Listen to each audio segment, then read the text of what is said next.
YSR Congress party ఓటమి తరువాత అంటే 2024 సార్వత్రిక ఎన్నికలలో 11 సీట్లకు పరిమితమైన తరువాత జగన్మోహన్ రెడ్డి ఓటమి నుంచి ఏం నేర్చుకున్నారు, ఏం తెలుసుకున్నారు? సో అంటే ఇప్పటి వరకు దానికి సమాధానం అయితే అసలు ఏం తెలుసుకోలేదనే చెప్పాలి, ఆయన ఏమీ నేర్చుకోలేదనే చెప్పాలి. ఎందుకని అంటే సింపుల్గా ఇది వైసీపీ నాయకులకు వైసీపీ అభిమానులకు బాధ కలిగించవచ్చు, కానీ ఇది వాస్తవం. ఎందుకని అంటే మనం ఎన్నికల్లో ఓడిపోయాం, బాగానే ఉంది. అది ఈవీఎంల వల్ల ఓడిపోయామా లేదంటే ప్రజలే మనల్ని తిరస్కరించారా ఏంటనే విషయం పక్కన పెట్టేద్దాం కాసేపు. సో ఈవీఎంల ట్యాంపరింగ్ అని, మేము ఒకళ్ళకేస్తే ఇంకొకరికి పడిందని, లేదంటే ఈవీఎంలు హ్యాక్ అయినాయి అని, ఇంకొకటి what ever it may be, reason ఏంటనేది వదిలేసేయండి. సో అసలు మనం ఇంత భారీ ఎత్తున సంక్షేమ పథకాలను అమలు చేశాం. 2 లక్షల కోట్ల రూపాయలకు పైగా ప్రజలకు మనం సమకూర్చడం జరిగింది. ఆ అక్క చెల్లెమ్మల ఓట్లు ఏమైనాయి, అవ్వాతాతల ఓట్లు ఏమైనాయి అని మాట్లాడుకునేదానికంటే ముందు ఈ ఓట్లు ఏమైనాయో పక్కన పెట్టేసి అసలు జరిగినటువంటి మిస్టేక్ ఎక్కడ జరిగింది, ఓటు పోలరైజేషన్ ఎందుకు కాలేదు, ఇది తెలుసుకోవాల్సినటువంటి అంశం. ఎక్కడ ప్రజలు మనల్ని తిరస్కరించారు?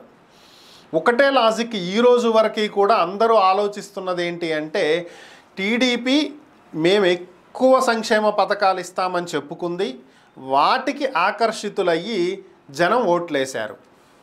ఇది చెప్పుకుంటున్నటువంటి అంశం. కానీ ఇదే వైఎస్ఆర్ కాంగ్రెస్ పార్టీ 2019లో చెప్పింది ఏంటి, 2014 నుంచి 19 వరకు చంద్రబాబు నాయుడు ఎటువంటి సంక్షేమ పథకాలు అమలు చేయలేదు, ఆయన ఇచ్చినటువంటి హామీలను తుంగలో దొక్కారు, ఆ కారణం చేతే ఆయన్ని తిరస్కరించి మాకు అవకాశం ఇచ్చారు, మేము అన్నింటినీ పర్ఫెక్ట్గా పక్కాగా మా మేనిఫెస్టోనే భగవద్గీత బైబిల్ ఖురాన్గా మేము భావించి 99% మేము అమలు చేశాం, ఇదే కదా చెప్పుకున్నది.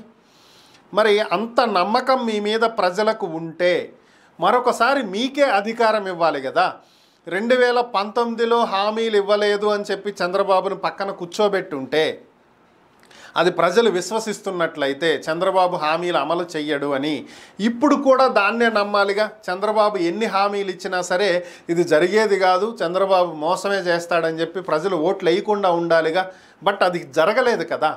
సో ఇక్కడ మ్యాటర్ సంక్షేమ పథకాలు కాదు, ఇచ్చినటువంటి హామీలు కాదు, ఇంకేవో లోపాలు ఉన్నాయి.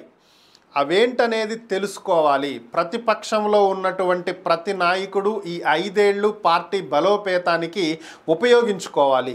40% ఓట్లు వచ్చినాయి అని చెప్పి చెప్పుకుంటాం కాదు, మనం గెలవాలంటే ఇంకో 20% ఓట్లు కావాలి. సో కాబట్టి ఈ 40ని 60 చేయాలంటే మనం ఏం చేయాలనేది ఆలోచించాలి. ఆ 20% ఓట్లు ఎందుకు రాలేదని ఆలోచించాలి. కామన్గా ప్రతి పార్టీకి 30% ఓట్ బ్యాంక్ అనేది కామన్గా ఉంటుంది ప్రాంతీయ పార్టీల్లో. సో కాబట్టి ఆ 30 పైన వచ్చిన 10%ఏ మీకు పడినటువంటి ప్రజల నమ్మకమైన ఓట్లు, ఆ మిగిలిన 30% మీ అభిమానుల ఓట్లు మాత్రమే.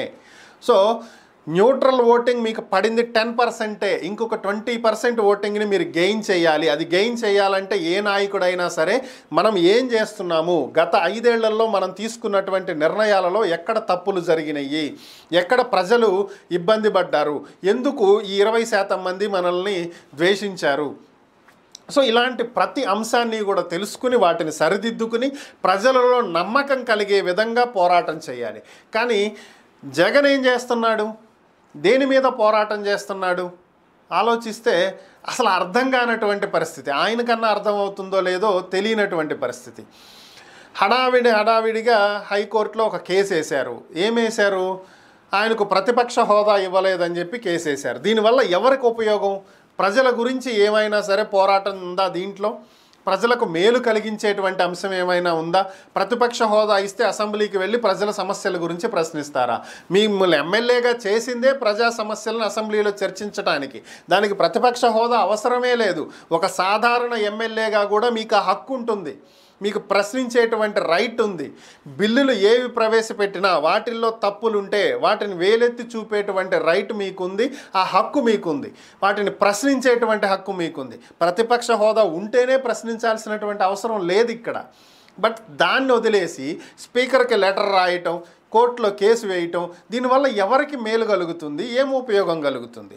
ఒకప్పుడు 10% ఒక్కొక్క ముగ్గురు ఎమ్మెల్యేలను లాక్కుంటే మీ ప్రతిపక్ష హోదా పోయిద్ది అని చెప్పినటువంటి జగన్, అసెంబ్లీ వేదికగా చెప్పినటువంటి జగన్ ఈరోజు అలాంటి 10% ఓట్లు రావాలనే నిబంధనే లేదు అని చెప్పి మాట్లాడటం విడ్డూరం.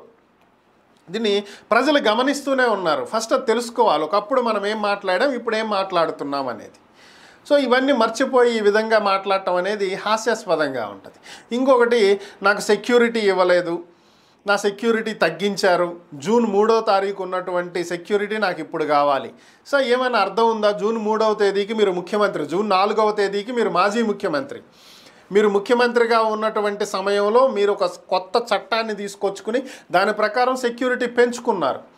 సో ఈ రోజున మీరు సెక్యూరిటీ తగ్గించారు అంటే ఒక మాజీ ముఖ్యమంత్రికి ఏ సెక్యూరిటీ ఇస్తారో అదే ఇస్తారు. నాకు ముఖ్యమంత్రి స్థాయి సెక్యూరిటీ కావాలంటే ఇవ్వరు, అది ఏ ప్రోటోకాల్ కూడా దానికి అనుమతించదు. దానికోసం కోర్టుకు వెళ్ళటం ఏంటి? హాస్యాస్పదంగా పోతే ప్రజలకు పలాంది రాలేదు, దీనివల్ల ఈ అన్యాయం జరుగుతుంది అని కోర్టుకు వెళ్ళండి, ప్రజలు మిమ్మల్ని విశ్వసిస్తారు. కానీ అది చెయ్యట్లేదే.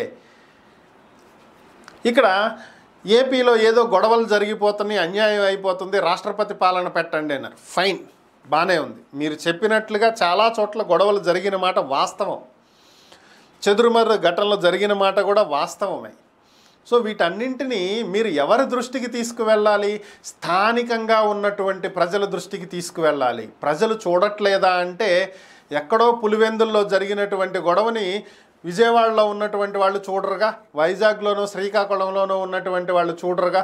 అదేదో పెద్ద ఘటన జరిగి ఏదో ఒక హత్యో ఒక దోపిడీనో దాని మీద మీడియా ఫోకస్ చేసో దాన్ని హైలైట్ చేస్తే తప్ప తెలిసే అవకాశం లేదు. మిగిలినటువంటి ప్రాంతం చాలా చోట్ల జరిగినాయి, గుడివాడలో జరిగినాయి, గన్నవరంలో జరిగినాయి, వైజాగ్లో జరిగినాయి, ఇలా చాలా చోట్ల జరిగినాయి. కాకపోతే ఏంటి, చిన్న చిన్న గొడవలు. ఈ పార్టీ వాళ్ళు ఆ పార్టీ వాళ్ళు కొట్టుకుంటామో తిట్టుకుంటామో, వీళ్ళింటి మీదకి వెళ్ళి వార్నింగ్ ఇవ్వటమో, వాళ్ళ ఇంటి మీదకి వెళ్ళి వార్నింగ్ ఇవ్వటమో, ఫోనుల్లో వార్నింగ్ ఇవ్వటం, ఇలాంటి చిన్న చిన్న ఘటనలు జరిగినాయి. ఇవేవి మీడియా దృష్టికి రావు, లోకం దృష్టికి రావు, ఇవి హైలైట్ కావు.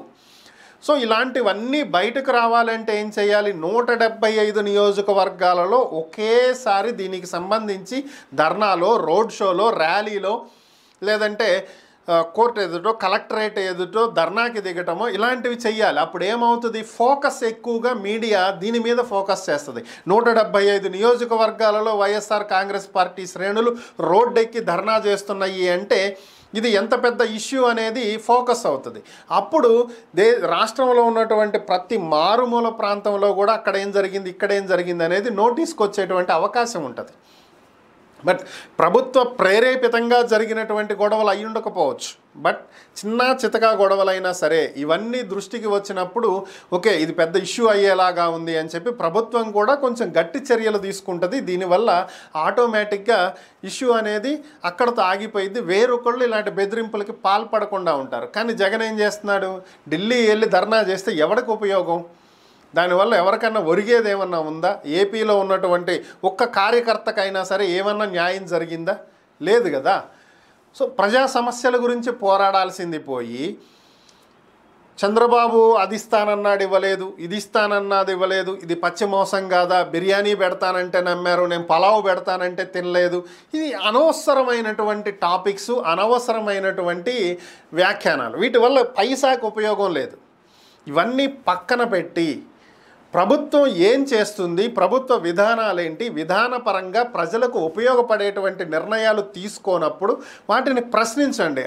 అంటే బెంగళూరు వెళ్ళటం కాదు, ఏపీలో ఉండి ఏపీలో పరిస్థితులు ఏంటో చూసి ట్విట్టర్లో పోస్టులు పెట్టకుండా మీడియా ముందుకొచ్చి మాట్లాడి ఈ రాష్ట్రంలో ఉన్నటువంటి 175 నియోజకవర్గాల్లో ప్రస్తుతం విశాఖపట్నంలో ఉన్నటువంటి స్థానిక సంస్థల నేతలతో ఏ విధంగా అయితే మాట్లాడారో, ఎమ్మెల్సీ ఎన్నికలు కాబట్టి మాట్లాడారు, దీన్ని కంటిన్యూ చేస్తే ఏదో ఎలక్షన్ కోసం జగన్ మాట్లాడాడు అన్నట్టు కాకుండా ప్రతి నియోజకవర్గానికి 2-3 రోజులు కేటాయించి, ఇది మనం ఒక 10 days బ్యాక్ 1 week బ్యాక్ ఇదే చెప్పుకున్నాం, ప్రతి నియోజకవర్గానికి 2-3 days కేటాయించండి.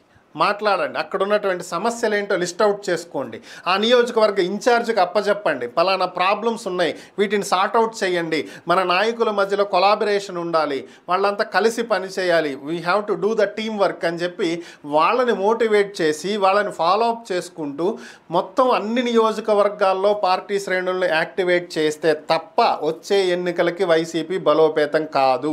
అప్పటి వరకు ఇలాగే బిర్యానీ పలావ్ అనేటువంటి కబుర్లు చెబితే చివరికి అదే పరిస్థితి ఉంటుంది తప్ప ఏ మార్పు ఉండదు. ఈ పోరాటం ఎవరి మీదో కూడా ఎవరికి అర్థం కాదు. అది పరిస్థితి.